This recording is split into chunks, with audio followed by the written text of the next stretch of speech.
Good evening, everybody. As those of you in Melbourne will possibly know, some good news today.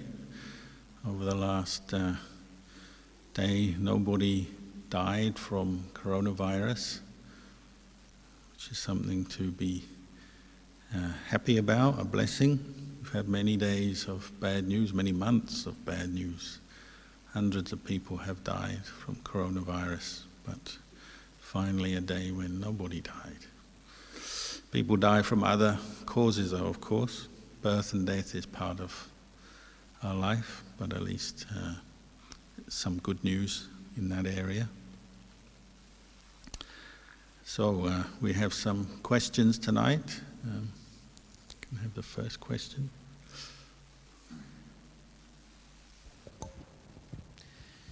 Dear Ajahn, in the 8 precepts, the 7th precept is to abstain from dancing, singing, listening to music, seeing shows, and from wearing garlands and using perfumes and beautifying the body with cosmetics. May I ask if watching a movie on YouTube is considered seeing a show?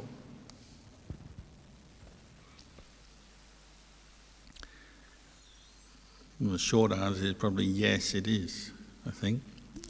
But to expand a little bit, the Buddha encouraged everyone who follows the Buddhist path to establish themselves in the 5 precepts, so that they learn restraint and mindfulness, and learn how to live together with other people without harming others, through body, through speech, as a skillful way to live in the world and develop harmony, and to prevent people from making negative karma that will become an obstacle for their progress in the path and bring them pain and suffering as a result.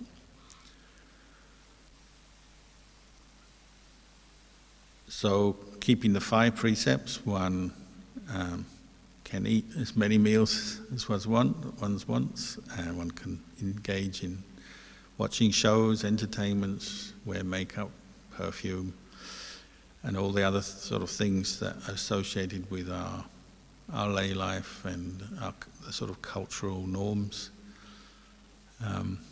as long as one is following the guidelines of the 5 precepts.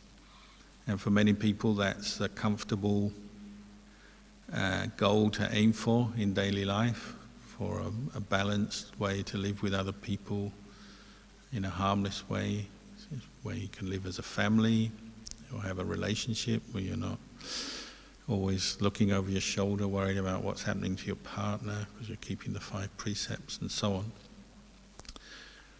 But particularly as people become more interested in the path and more committed to the path and developing mindfulness, meditation, and developing wisdom, reflecting on the Dhamma, they might want to take their practice to a deeper level, which is where the practice of keeping the 8 precepts comes from. And these last 3 precepts on top of the 5 precepts are not really related to how one lives with other people, society. They're not precepts that one takes on to prevent one from harming others, say. They're more about training oneself in developing more refined awareness, practicing renunciation, simplifying one's life, and becoming much more aware of the attachment to sensuality and limiting that, because that's a huge obstacle for training the mind in the Eightfold Noble Path. So, like the 5 precepts, the 8 precepts one doesn't take on because somebody tells you to. One takes them on voluntarily because one sees the value of it. And so maybe many Buddhists will keep the 8 precepts, say, on a retreat. They go on a retreat for 7 days or 10 days, keep the 8 precepts. Or they might incorporate, say, once a week, they keep the 8 precepts. Or for this period of time, some people are keeping the 8 precepts for the whole 3 months of the range retreat, the Vasa time. They're a way we increase our effort in the practice and take on slightly stricter rules for training ourselves. So this is the important thing. One takes them on voluntarily because one is willing and ready and sees the value of them. So it's not anyone is telling you, don't watch movies. It's more you're seeing the value of letting go of, or letting go of some aspects of your life, because those aspects of your life are not conducive to the development of mindfulness, samadhi, wisdom, insight, and may actually be a block. One can spend a lot of time watching movies, listening to music, going to shows, get obsessed with the physical form and beautifying it, fashion, perfume, jewelry, and so on. Or food, similarly. Food, the sixth precept, not eating in the evening. Food in the evening, although we might need food, it also has become a big social thing. And the tendency is to eat and talk and do other things, or watch movies and so on. And anyone meditating will find that and throws up a lot of distraction and can stimulate a lot of sensual attachment. So to keep the 8 precepts, one, having reflected on the value of them and the danger of the kind of things that the 8 precepts are limiting. So one of those would be the indulgence in entertainments and the kind of states of mind that those entertainments might promote. One sees the danger in that. One wants to limit it and simplify one's life. Because if we're honest, most entertainments are stimulating different kinds of moods, sensuality, greed, lust, anger, worry, fear. That's what movies do, isn't it? They're commercial productions to try and stimulate you so that you become excited, interested, you experience different emotions, and then you feel that was a worthwhile experience. Kind of takes you out of your body, out of your mind. It's an escape, which in small amounts probably is not too bad, not too distracting. You may be able to maintain your mindfulness, but if done regularly and over longer periods of time, tends to dull the mind, dull the senses, dull the mindfulness, dull one's wisdom, takes one away from the practice, which is why one keeps the precepts and simplifies one's life.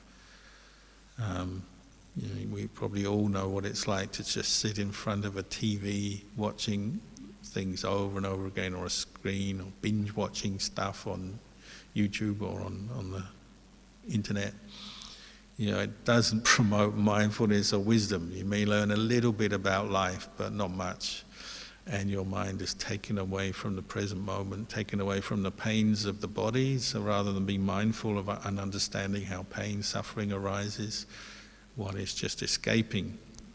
And they can be quite intoxicating and promote a lot of more coarse mind states as well. So a lot of movies will have explicit sexual scenes, violence, and you're observing other people's behavior, which is often not in line with the precepts or practice with mindfulness and wisdom, but maybe going just for more worldly aims. I always remember many years ago they did a survey on kids in the USA, and by the time, the statistics said, by the time they were 16, they'd seen something like 20,000 murders on TV and in the movies. And you've got to think that's has a conditioning effect on your mind. If you keep seeing violence, for example, it could be something else, but if you keep seeing violence over and over again, well, that's promoting your mind to think in that way, remember those incidents, and maybe one day you get angry, you might act out what you've seen in a movie. It's a very subtle thing, and you can argue about that, and they do argue about it, but from my own experience, you can see what visual images you see on a screen do to your mind. They're not that helpful to the practice. So generally speaking, one avoids things like movies. That's why we take on these precepts, to help train the mind to give up its obsession, its addiction to sensuality, to lust, to anger, and the more coarsest expressions of them. I'm not saying everything you watch on YouTube or in TV or everything is useless. I mean, you can learn things as well. You can get information, but there's a lot of danger there. So one has to err on the side of caution.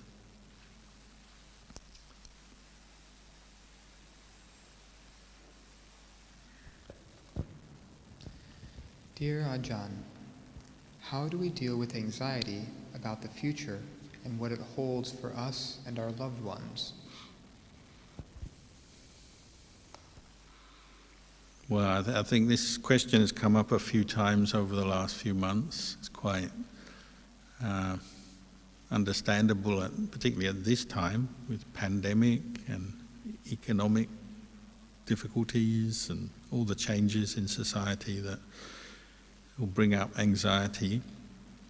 But like many other, what we call mental defilements or afflictions that cause us stress, internal stress in our mind, the Buddha encouraged us to develop mindfulness as a daily practice. So ideally develop a meditation practice that you can keep coming back to, such as the breath meditation, to bring up more awareness and that ability to pay attention to the present moment using your meditation object, and then that quality of mindfulness and clear comprehension you develop, you can apply that back to paying attention to your body, your mind, and if anxiety is what is coming up, to be mindful of that. Because mindfulness supports the arising of clarity, insight.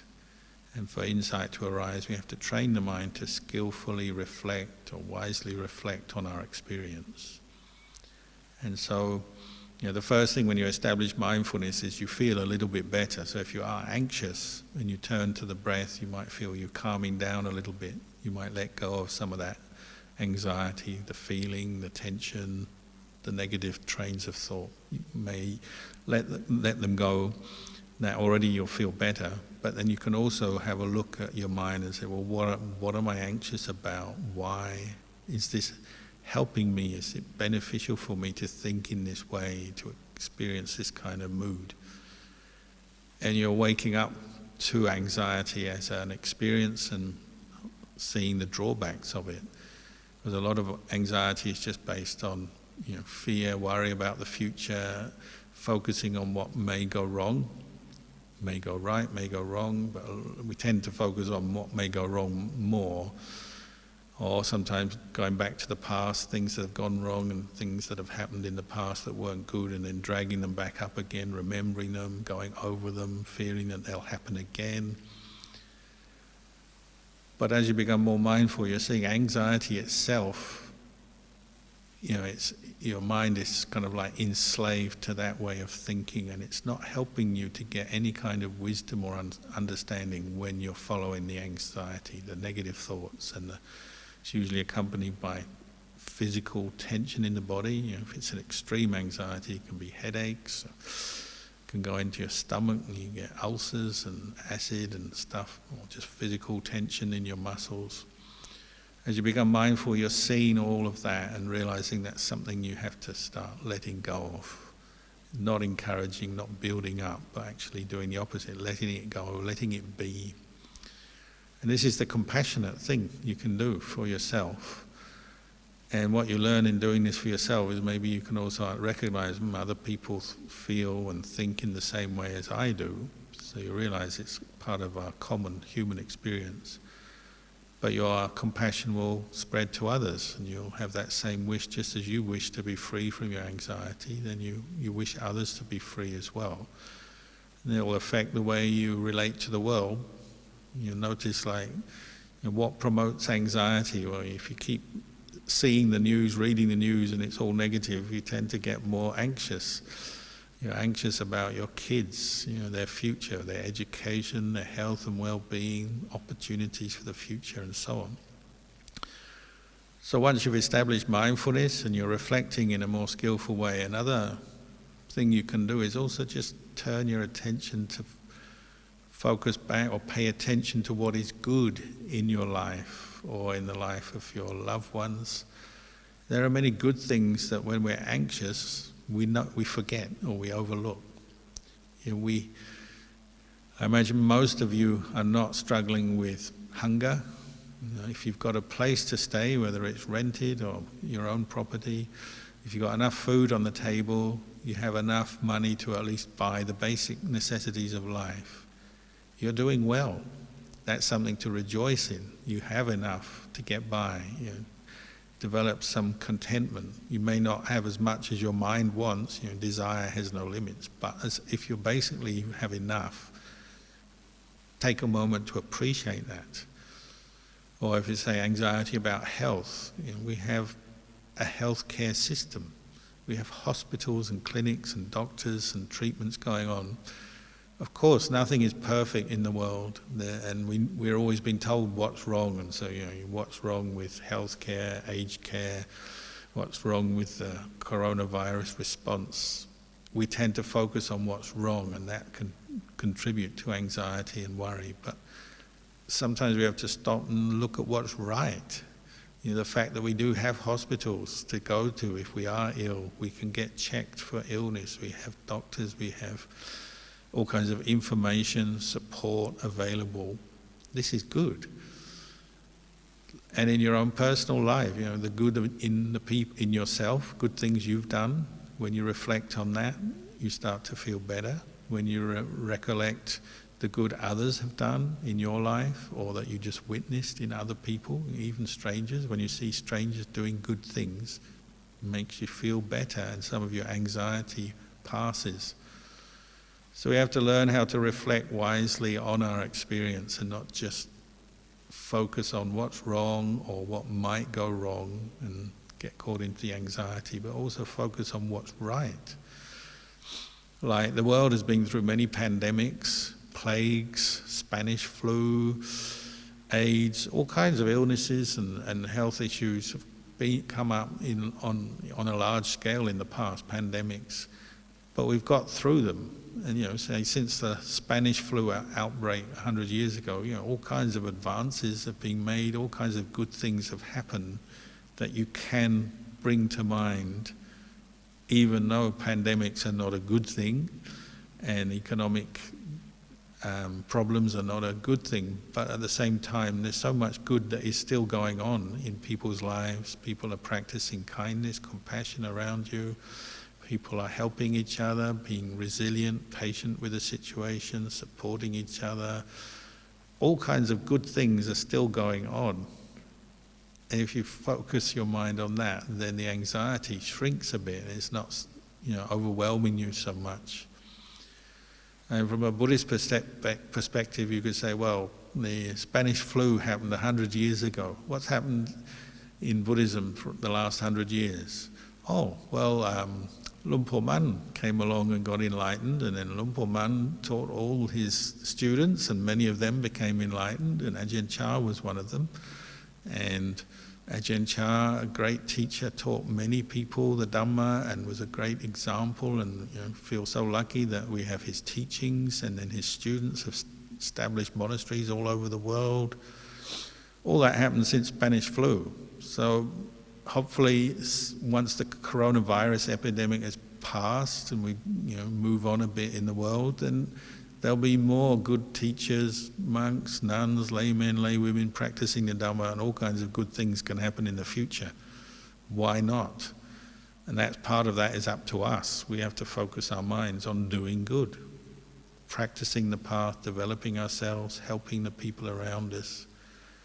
If you focus on that, then your mind, you're not conditioning the anxiety and building it up so much. You're focusing more on what positive contributions you can make to your own life and to the lives of others.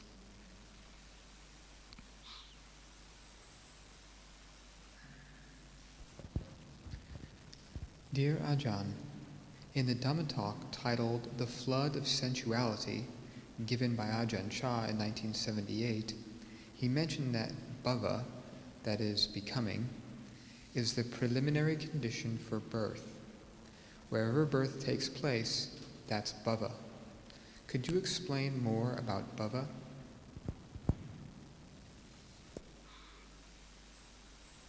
Well, yes, it's a recurring topic in Ajahn Chah's teachings. Bhava means becoming. We translate it as becoming or state of existence.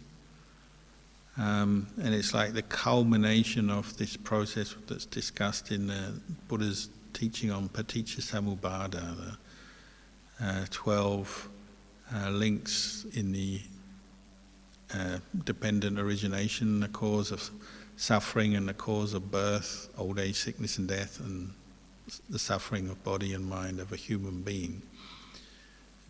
Bhava is like the fruition or the culmination of craving and attachment coming up in the human mind is a cause for becoming.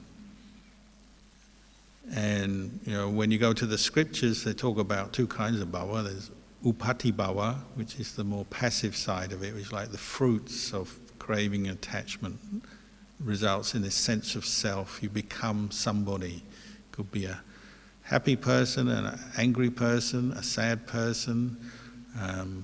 Your experience of your own body and mind, your five khandhas in the present, is your bhava, and it's the culmination of all this previous karma you've made, and particularly craving, conditioning, attachment, clinging, upadana, conditioning bhava, the arising of bhava. And bhava is the precondition for birth. So birth, as in your next life, is going to be determined by the bhava of this life. The becoming, becoming this sense of self, who you are, your experience of this body and mind, your personality, your attachments, the way you cling to the world, the way you perceive yourself, the whole lot of it is setting yourself up. As long as it's done with ignorance, craving and attachment, you're setting yourself up for your next birth, which is what the Buddhist path is teaching us not to do. So Ajahn Chah is always pointing that out. So he would say things like, the famous one, there's one monk having the meal at the monastery. One monk, while eating, was looking over at a chicken just clucking around on the grounds of the forest, and Ajahn Chah just pulled him up straight away and said, "Oh, you've been born in that chicken already." I mean, it's bhava. I mean, like you let your mind dwell on that chicken, you're thinking about it, you're clinging to it with whatever mood has come up in the mind at that moment, and it's like you've been born into that chicken. If you let your mind dwell unmindfully on something, it becomes your state of existence, you're becoming at that time because of craving and attachment, lack of mindfulness, lack of awareness, lack of insight. Well, Ajahn Chah talked about it for himself. He said, when I was a young monk, I was in one monastery and there was a mango tree, and it was mango season, so the fruits were becoming ripe. And I was staying there, but I was a guest in that monastery. I was a visitor. It wasn't a monastery I ordained in or built. It was one that I was just a visiting monk. And this group of lay people came through the monastery and they wanted to collect the mangoes. And they asked me, can they collect the mangoes? And at first he said there's a sense of attachment to the mango tree. Oh, those mangoes belong to the monastery.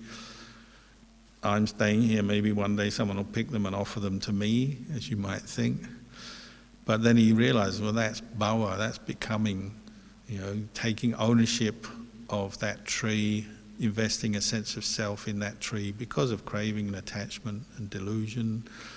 But he caught it as it was forming in his mind, and he said, no, I'm not going to do that. I'm not going to take ownership of that tree. So they asked him, he said, this tree is not mine to say yes, it's not mine to say no. I can't give you permission, I can't deny you. He just left it there. He didn't really answer them. And he said that was him dealing with his own becoming at that moment.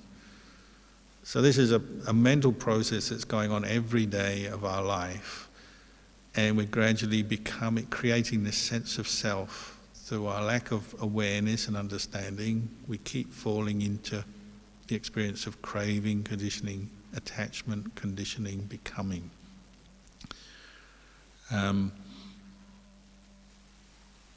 Another way of looking at becoming is that the Buddha said there's like 31 states of existence that beings are born into. Beings are people who are subject to becoming, bhava. Because we have becoming in our minds, is subject to becoming, then we're creating the causes for birth. And there's 31 realms of existence or states of existence that beings are born into. So this human realm is only one of the 31. It's considered a pleasant form of existence. So it's a pleasant bhava in the sense that even though we can have pain and suffering, that we can also experience a fair amount of pleasure and happiness. They call it Gama Sukhati bhava. And then there's 6 heaven realms which are also considered pleasant. But it's a sensual realm. You're born as a human, you've got your 5 physical senses: eyes, ears, nose, tongue, touch, and then the mind. And you can experience pleasure through your senses, but because we attach to the senses and the sense objects, we also experience pain. We all want pleasure. We want to get the things we want.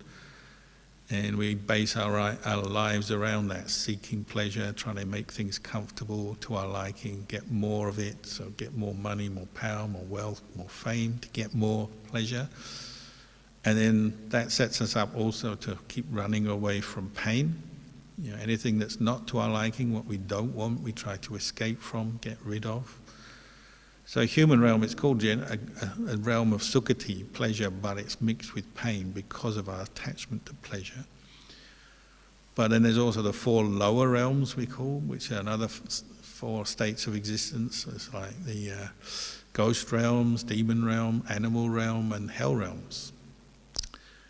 And then, because of the completeness of his teaching, the Buddha talked about bhava that leads to birth in the higher realms are based on the fine material jhanas, the rupa jhanas. So I think there's 15 of them. And then the 4 arupa jhanas, the immaterial realms of existence.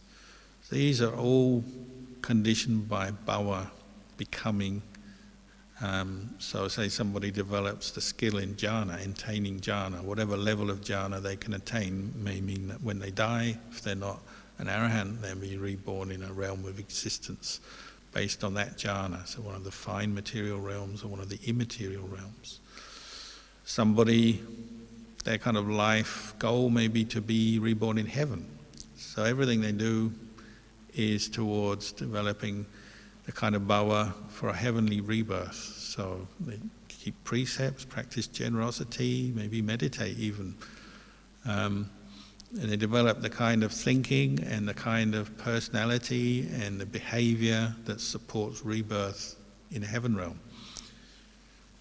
Of course, bhava is something we're developing and experiencing right now in this life. So it's the precondition for a future birth, but you can also already kind of start to assess where you're at in your life by observing your own mind and what kind of bhava is coming up, the kind of craving and attachment you have, the kind of how your mind is, your views on things, what you believe to be good, bad, right, wrong, what your goal is in life is already forming your bhava in this life. And so you see the whole variety of human existence based on karma, what people do, think, do, say, their views, their beliefs. They're creating their bhava from day to day. And that's another aspect of bhava. There's the passive side, which is like it's the result of all our craving and attachment from the past. But because we have the sense of self, bhava is also another word for karma, you might say. Because our mind is experiencing bhava, we are making more karma based on our attachment, what we believe in, what we are the views we attach to, our world view, our life view. That's our bhava as well. So it could be good, could be bad. If you are following the Buddhist path, generally you're creating better bhava, but it's still bhava as long as you have attachment to the sense of self. But the more you practice, your awareness becomes more refined, and particularly awareness of the 3 characteristics of existence: anicca, dukkha, anatta, impermanence, unsatisfactoriness, lack of self, inexperience. This is vipassana, and vipassana is gradually eroding away this process which creates bhava. This is why it's possible to completely liberate oneself from the round of becoming and birth. And that's what we call nibbana. No more birth for somebody who's attained nibbana, and they've developed clear insight into the nature of the world and to this process of how craving conditions, clinging conditions, bhava, and they've abandoned that. They've given it up through the development of their practice, through the insight. But until that point, well, maybe we're still creating bhava for heavenly rebirth or Brahma realm rebirth if we develop deep samadhi. But somebody maybe who's never heard the teachings and kind of lost their way or got caught into wrong views, maybe they go in the other direction. So maybe they're just interested to get as much money as they can in any way they can. So they're not worried about following laws or precepts, and they maybe greedy, corrupt, they commit crimes, maybe they could become very cruel as they do that, and so maybe they're creating a much different kind of bhava for rebirth in a lower realm.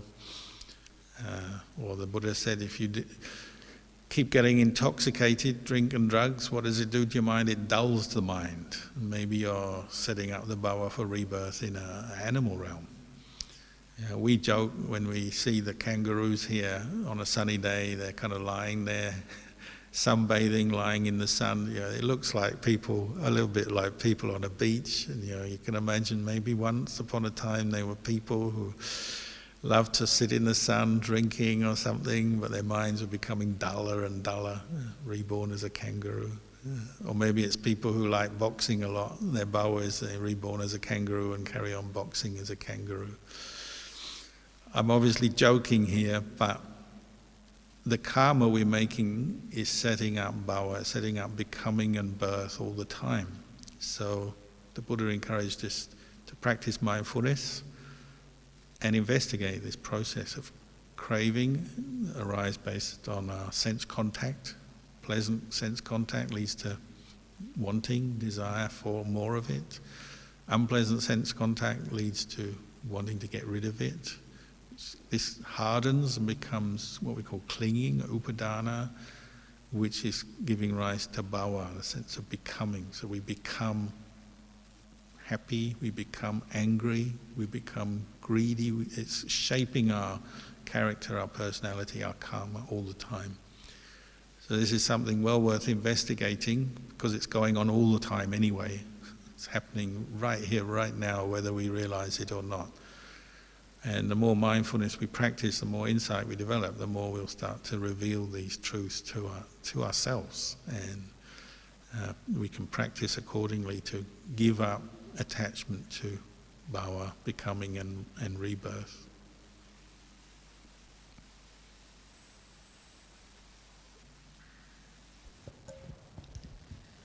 This is the last question this evening. Dear Luang Pa, I contemplate moderation in eating during meal times. Could you teach us ways of practice for the restraint of nutriment contact?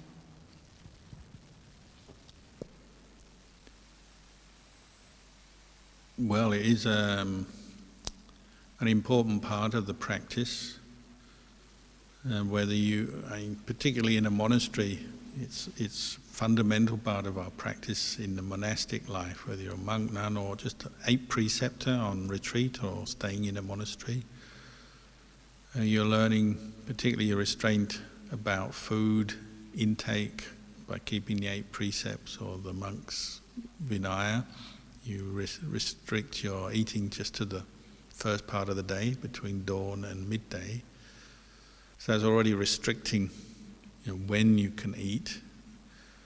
And then we have practices and reflections to bring up mindfulness and wisdom to do with the process of eating and so on, because it's an area that's every day we encounter, because we eat food every day, and every day there's a potential for more craving and attachment and becoming to be stimulated from food. particularly when you're on retreat or you're in a monastery, you'll notice that food can become a big obsession in the mind, partly because once you remove some of your access to food, like keeping the 8 precepts afternoon, in the evening you're not eating, you can certainly get used to that, and physically it doesn't have to be a problem, but mentally you see that the habit of thinking about food in the evening is one that fades for some people quite slowly when they come to live in a monastery. So food is a big issue in our life, and to learn to eat mindfully, skillfully, and develop wise attitudes around food can be a very valuable thing to liberate ourselves from a lot of craving and attachment, and also to learn to develop a wise attitude to food, because every day we're meeting it. Every day we have to get in contact with food and learn how to do it wisely, how to eat wisely. So earlier this evening we chanted the reflection on the use of the 4 requisites. So one of those 4 requisites is food. And the Buddha was encouraging us to reflect on food with wisdom, with mindfulness and with wisdom. So we chant, wisely reflecting, I use this alms food, but it could be food for a layperson as well as a monk. Not for fun, not for pleasure, not for fattening, not for beautification, only for the maintenance and nourishment of this body, for keeping it healthy, for supporting my practice. Thinking thus, I will allay hunger without overeating, so that I may continue to live blamelessly and at ease. It's excellent reflection for lay people as well as monks to bring up. Ideally, every time you eat. So like in the monastery, you have 1 meal a day. It's easy in the sense to make it into a meditation. We eat in 1 vessel, 1 bowl, at 1 time. So it makes it into a meditation. You can establish mindfulness, reflect on the purpose of why we eat, reflect on how much food you need for your body for that day, reflect on where does the food come from, the generosity of the people who bring it. If you're in the lay life, well, you might reflect on the fact that somebody else perhaps grew that food, prepared that food, even though you pay for it. You reflect on the purpose of food. It's just to give you good health and strength so you can carry on doing the jobs you have to do and doing your practice. And to practice restraint, so that you're not overeating or indulging in food as entertainment or as something intoxicating, which it can easily become. So if you get into that habit of reflecting like that every day, it will make your the practice of eating meals more meditative. You become more mindful, more aware of what you're doing and why. You notice when we're least mindful is usually when we're talking a lot when we eat, when we're doing other things while we eat, we tend to not be mindful of the act of eating. But if you take it on more as a meditation, practice mindfulness, where you can be mindful of the actual process of chewing, tasting, swallowing. If you get into that habit of developing mindfulness around eating, you become much more aware of how you feel before you eat, as you eat, after you eat. You become aware of how full you are and then maybe stop. Say like for monks, Ajahn Chah used to say, always stop your meal a few mouthfuls short of feeling full and then just drink some water to fill up. Is a good way to restrain yourself so you don't overeat, and to just eat enough without indulging in food. That's just one method. Another thing you'll notice when you practice mindfulness around eating, you're much more aware of, say, chewing, tasting, swallowing. It exposes what we call the unattractive side of food, because you realize chewing the food mixes with saliva. Straight away, once it goes in your mouth, the attraction of food, the mystery, the attraction is lost, isn't it? It loses its smell, it doesn't look good. Ajahn Chah used to sometimes say, try spitting out your food in your hand and just looking at it. Your food, once it's mixed with saliva and chewed, it's not something you want anymore. Like many aspects of our sensual desire, we're caught up in the expectation and the desire before you've even had the thing. So, food, it's always about presentation, how it looks, how it smells, memories of past meals we've had. But when you become more mindful, you're more aware of that, all that expectation and desire that's been building up. But then as you eat, you're also aware, well, it's just those same nutrients coming into the mouth, mixing with saliva, getting swallowed, going to the stomach, mixing with stomach juices. Vomit is not a very nice thing. Or coming out the end as excrement. As soon as it comes off the table into your mouth and into your body, the whole process changes into something unattractive. And mindfulness is bringing that up. You're paying attention to what you're doing. You become aware of that. So the Buddha actually said mindfulness of eating and developing perception of the unattractiveness of food and becoming mindful of craving for food is a very liberating practice. It can lead one all the way to Nibbana. And it's certainly something everyone has to develop mindfulness around, because so much craving comes up for food. There's one reason we practice generosity, is to counter that habit of always wanting more, becoming obsessed with food. And craving that manifests with food in different ways. Sometimes it's what we call vipawadanha, aversion to food. So people get stuck in the view, I shouldn't eat much, I should be skinny, maybe for beauty or for other reasons, psychological reasons. So they always want to eat too little, which can become a clinging, an attachment, and a cause of suffering, just as overeating can. So people form a lot of opinions around food, and diets and so on also can become a big obsession. So as you practice mindfulness and you're observing craving arising in whatever way it does manifest for you around food, that's, you're observing how does craving lead to attachment, lead to suffering. And you can learn a lot from that because we eat every day. So it's an area to become familiar with and practice with. And when you practice generosity, you're teaching yourself to let go of craving. The craving for good food, you're sharing it with others maybe, or even giving it all away to others sometimes. And some people will give the best they've got to their family or friends or monks or whoever, and sometimes they'll just keep the worst for themselves. That's a good way to practice. Teach yourself to let go of craving. You still have enough food to eat and survive, but you're letting go of the desire for taste, for more of the best, and always looking to get the best, get your happiness in that way. Doesn't mean to say to enjoy the pleasure of good food is wrong, but to be aware of the danger of how it conditions more craving and attachment. And practicing dana, sharing, helps you to counter that. And everyone can practice sharing food. There'll be opportunities almost every day of your life to do that. And it can have a very powerful effect to help your mind just let go of sensual desire. Monks do this all the time. The Buddha used to remind the monks, don't sit down to eat without thinking about other people. Who made this food? Who could use some of this food? So, all the food that's offered in the monastery, what's left of the monks take, they try to just take what they need, not extra, and then all that's left is shared with the lay visitors. And we're very happy for them to take it home and benefit from as well. If you're on retreat in the forest, well, you might have a little bit of scrap food left, well, you go and share that with the birds or the animals, make them happy. You tend to get in the habit of sharing what you've got.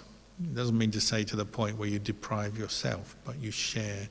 If you have something to share, you share, and you get a lot of joy from that, and you're also counteracting your craving and attachment for food. Over the years I've seen so many examples of good monks sharing in this way, showing how they've learned to let go of craving and at the same time do something good for others. Whether it's sharing, like Ajahn Chah used to always be sharing some of his daily food with the villagers who used to come and help work in the monastery, who were very poor. And Ajahn Chah, when he became well known, he got a lot of good food offered to him, so he'd always sharing it, saving some for the villagers. Monks will share food with their parents when they come to stay in the monastery, or sometimes their parents live in the monastery. I often quote the story of Lumpur Bunna, who's one of Ajahn Anand's teachers. He was in hospital on the very last day of his life. He was in hospital dying, and Ajahn Anand and another monk went to visit him, and they were running late. They hadn't eaten that day, and they got to the hospital late in the morning, 11 o'clock or something, and they hadn't eaten yet, and you're only allowed to eat up until midday. So they they were prepared to just forego their meal because they wanted to see their teacher, knowing he would die soon.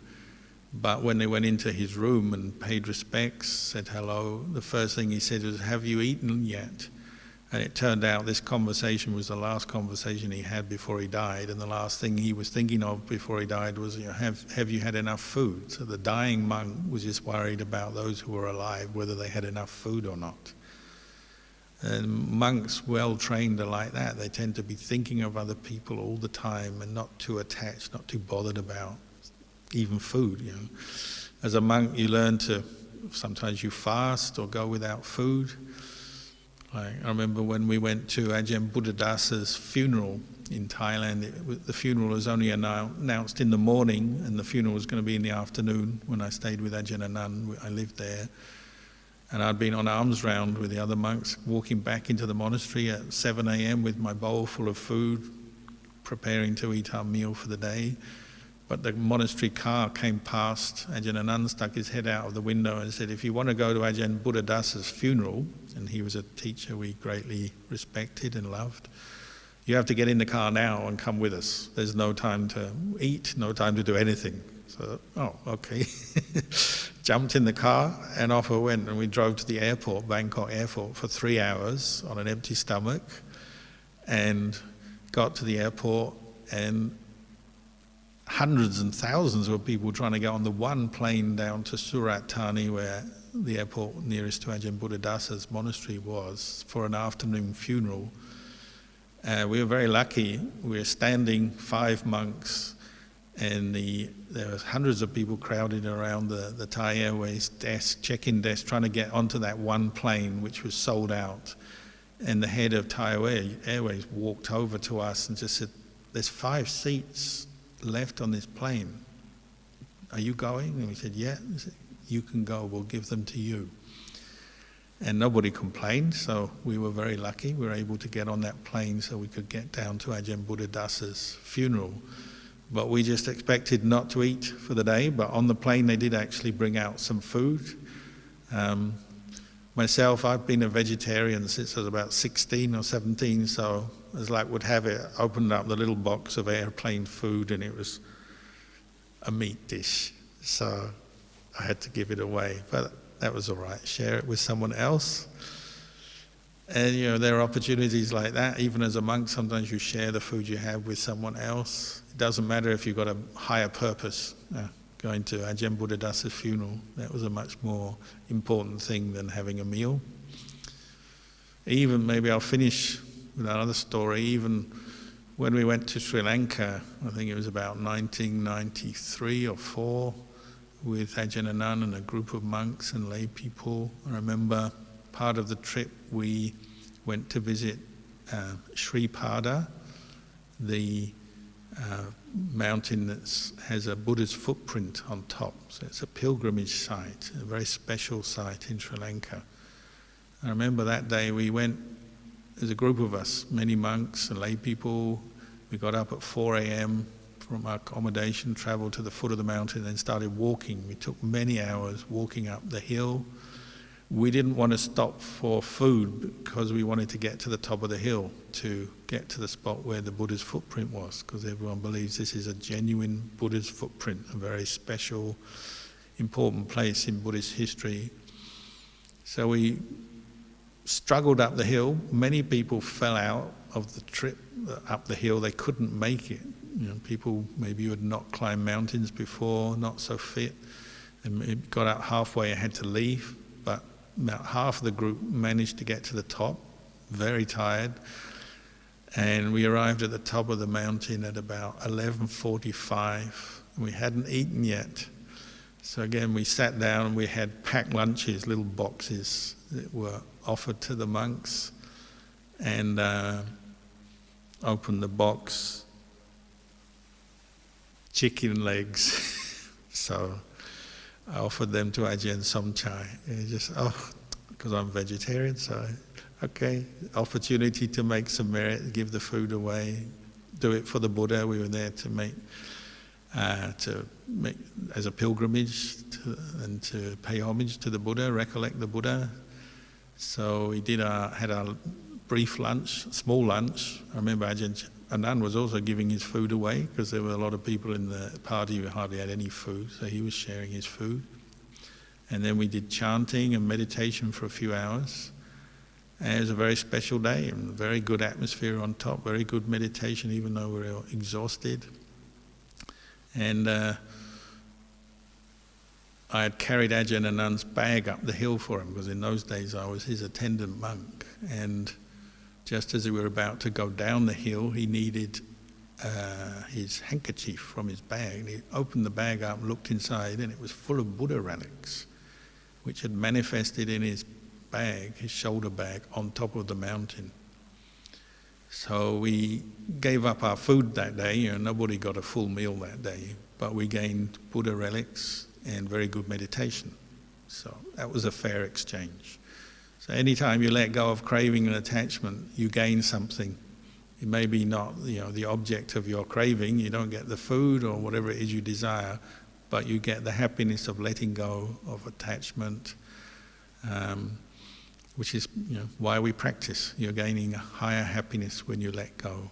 So every time you remember that when you're eating food, it's okay to let go, eat a bit less, or monks often they'll eat just the things they don't really like that much, and the nice attractive food they'll let it go, give it to someone else. You can practice that, giving up the sweets or the savouries or whatever it is you like. To do that as a practice. That's one way to limit your attachment to food and practice letting go. Some monks practice eating a certain number of spoonfuls of food for every meal. So you decide a number. I'm going to eat 30 mouthfuls of food or 50 mouthfuls of food, and then you just stick to that. Whatever you get to in your meal, by the time you reach 50 mouthfuls, that's it. You don't take any more. These are ways you develop mindfulness around food, and then you can reflect on it, let go of the craving, eat enough but not too much. That's the aim, is to try and learn to practice moderation in your eating and do it as a meditation. So I think that was the last question tonight. Maybe I'll leave it there. And we actually will be taking a break for the next 2 weeks. There won't be Q&A sessions because we're going on retreat. So maybe we'll see you in early October. I think will be the next Q&A session. But for tonight, I hope what we've been talking about has been useful for you, and we'll finish here.